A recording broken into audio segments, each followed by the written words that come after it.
pick and bans and see who picks bomb. All right, so pick and ban phase probably Ragdoll, because he's just so easy to ban him in the first game.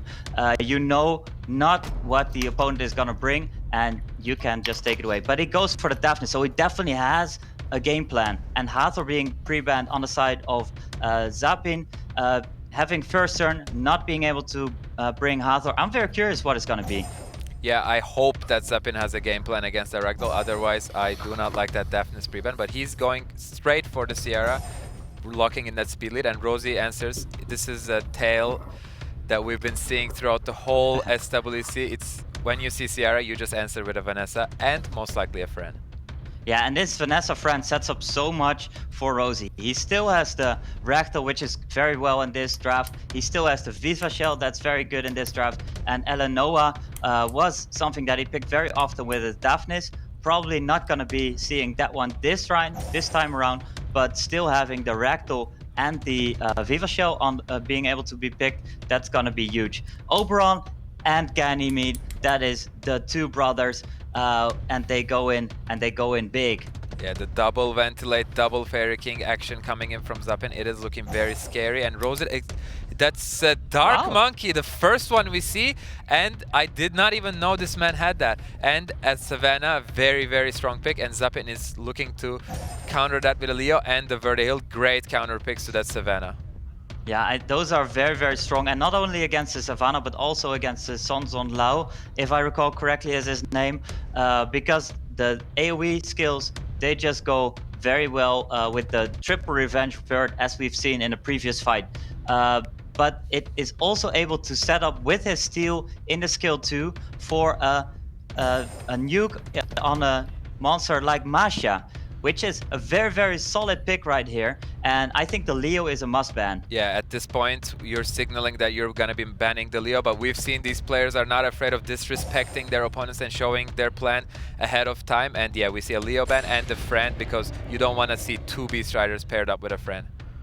So this is round number 1. We have Oberon on the field. Is he going to be able to do what Oberon is known for? Nuke something right off the bat. It is gonna be Oberon. I'm very curious. And first turn goes to Sonzon Lao with the... Well, he's looking at a lot of will runes. The problem is we might not see the Oberon for too long. That is a huge problem, because he steals the will rune and lands the defense break on the Oberon. This is gonna be a huge hit, and that is dead Oberon, sadly. Yeah. All right, there's my hyping up it, Oberon.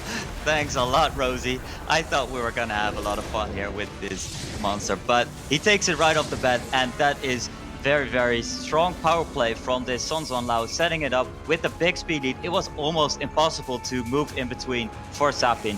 So here we have a very, very good proc on Sierra, making sure that he is able to set up another bomb with the Vert attack bar increasing. So the turn 1 was so strong on Rosie, but oh, there's a big resistance on Vanessa. Indeed, as you said, the Savannah would have been locked down as well, but now she will be able to take a turn, and this Dark Monkey is gonna have to land the 3 stuns, but if he does so, it's gonna be scary for Sapyn. Oh, there's no stun on Vert, and there's no revenge on Vert. That was tricky. That was very tricky. Is this glance? It is not a glance, but it is... That's a big proc, and that's a dead Sierra, and that is looking like a dead Sapyn in the first round. Wow, that was such power play. Sonzon Lao is something that we don't see very often in ladder play. And it sets up so smoothly these Beast Riders with a small resistance right here, not meeting that much anymore. It is just such a good draft if you know that you're going to be able to get the first turn. Maybe you can even put them on Swift. They were not on Swift. Sonzon Lao has Speed Awakening, and with Rosie Runes, that is gonna be a super fast monster. Well, yep. DGP, we're all sat here going, oh, I can't wait to see Oberon, I can't wait to see the nukes come in. He's wiped out within 7 seconds. I mean, Ulti, clearly Rosie there knew exactly what he was doing and who to target first. Yeah, he showed aggression. That Dark Monkey King boasts a huge base speed, and coupled with Vanessa, and we know that me and DGP very well know how good of a violence set Rose, not one, but many violence sets that this man has, and he showed the speed. He just took out the Oberon turn 1, and then it was smooth sailing from then on. I mean, we look at Sapyn here. This is his last opportunity to remain in the competition here at DGP. I mean, I don't know how he's going to possibly get himself together to face Rosie. He didn't even make a dent in Rosie's armor there. What does he do going into this set 2? Yeah, it is so hard, and I think most likely he's just gonna go for a lot of fun because Rosie just showed so much pressure. But I just hope that he doesn't give up. He goes for a second game plan, and I'm very curious what that could be because it's very hard to adapt when you have always gone for Gani Hathor and they're just either taken away or outsped by your opponents. What is he going to bring right here? I think hopefully we see a ragdoll ban here because I don't want to see that scary mashup paired up with a ragdoll from Rose's side because it will be a very big challenge for Sapyn to overcome. But we're going to be seeing the pre-bans coming in shortly. We won't be seeing Hathor and Daphnis as they were banned last round, but what is it going to be? Both players taking their time because for Sapyn it might be his last match of this year's SWC. Yeah, it might be. It might just be. And this Daphnis pre-ban of previous game, I'm not so sure about that one, especially if your opponent is going to be having this Fran on the board. Not that very good. So we have Gani Hathor taken off the game. So Sapyn, what else do you have in your pocket? Yeah, throw your pillows away. There won't be any sleeping going in this round. And Rosie will be maybe snagging that Sierra from Sapyn, as we see a lot of people opting out for Sierra, but I don't know if he actually utilizes one. Maybe he's choosing to pick up the Fran, one of the contested units for sure, and he does indeed go for the Sierra. Yeah, he does, and with the Sierra on the board for Rosie, there is Vanessa and the Fran. Very standard counters. You're surprised, right? Yeah, I'm so surprised on this one. The Vanessa and Fran counters. We can have Daphnis right here. We can have a Son John Lau again. Maybe we can have Okeanos. That is something that is very well, very strong in a competition with Vanessa. Going in for first turn, increased cooltime.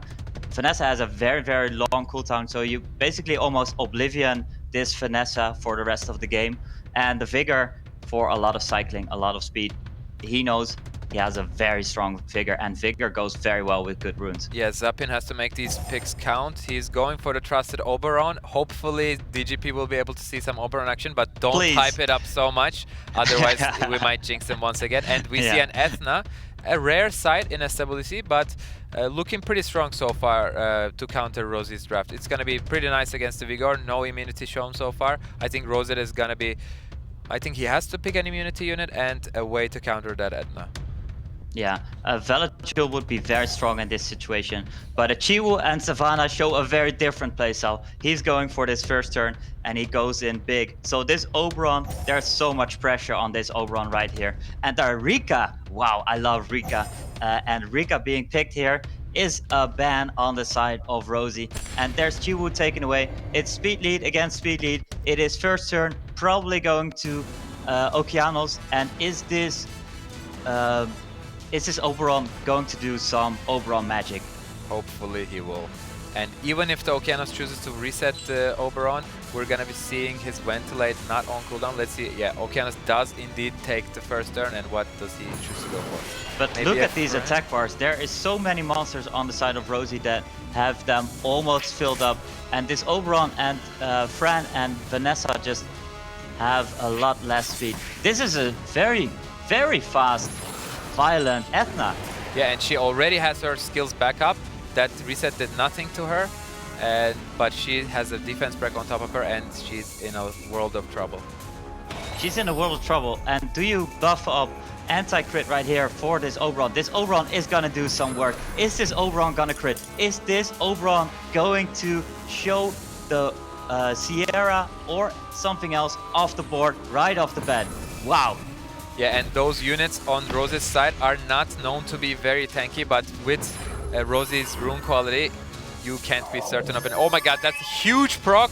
Wow, things are looking great for Sapyn right now. If he manages to get... he can get a one-shot on the Sierra, I'm pretty sure this is gonna kill, and then it's gonna look great for Rosie. He's going for the risky play and still gets the kill on the Okeanos. I love this, because this Ethna is going to go before this Sierra. He puts a lot of pressure on this Savannah to to do skill 2 on this Ethna.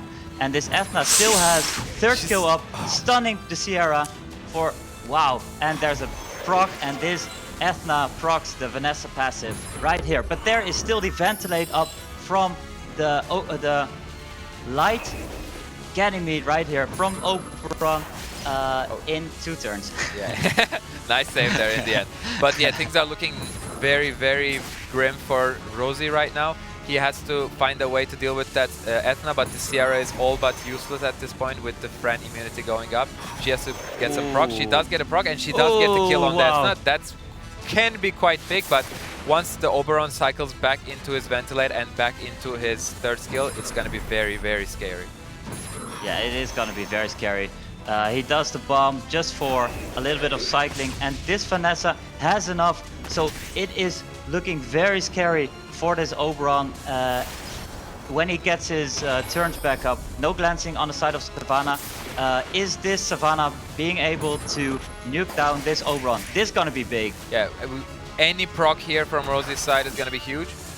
But he... Oh my god, that's very, very huge, because now the Oberon can either nuke something up or ventilate the Vanessa. He is just going to do both. Yeah, why not? Oh my god, that's a huge hit on the Vigor, and anti-crit does not matter this game, apparently. It does not work this game. There's anti-crit on the side of Rosie, but his Savannah did not crit. So, Uno reverse, and it's not over yet, because Vigor had a huge proc here as well. This second skill makes him able to not be down immediately right here, and have his Savannah still in beast form. But the beast form isn't going to do enough. This Vanessa passive is up. This Fran gets armor broken. Huge hit on the friend, but yeah, that Vanessa is making things very awkward for Rosie. Finally, he'll be able to get the third skill, and he does not get the friend attack buff. Oh, big proc. Big proc! That friend is dead! Wait, are things turning around? Is this Oberon dead?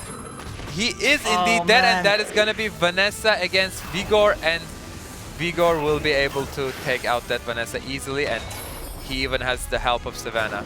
That proc on the Vigor, saving him from most certainly going down. It was so big. He was able to cycle, and with the speed buff, there was so much cycling on the side of Rosie. This was so well done by Sapyn, but RNG just didn't want him to progress.